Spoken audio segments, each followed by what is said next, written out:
Mahakasika trano ny kabary izay nataon'ny Praiminisitra Coly Roger Homaly dia manana ny ambarany ihany koa ny minisitra amin'ny fifandraisana amin'ny andrim-panjakana Manantsoa Victor izay nilaza fa mahavelom-panantenana ny kabary voalohany izay nataon'ny Praiminisitra.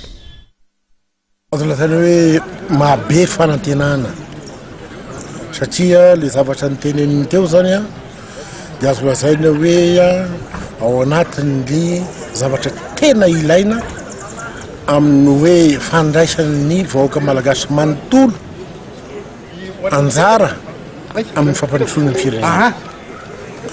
Tsara marina fa voalohany tsy afaka androso Madagasikara raha sy matoky tegna vahoaka malagasy.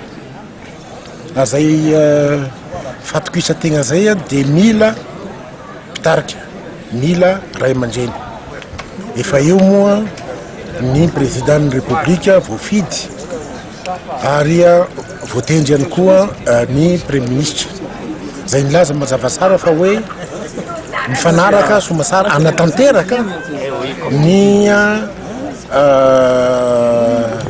programme anasa zay nataon'ny président de république ka zay fanantenterahana an'izay sy ho tanteraka ary tsy hinony vahoaka malagasy raha tsy mandray anjara tsiraray avy.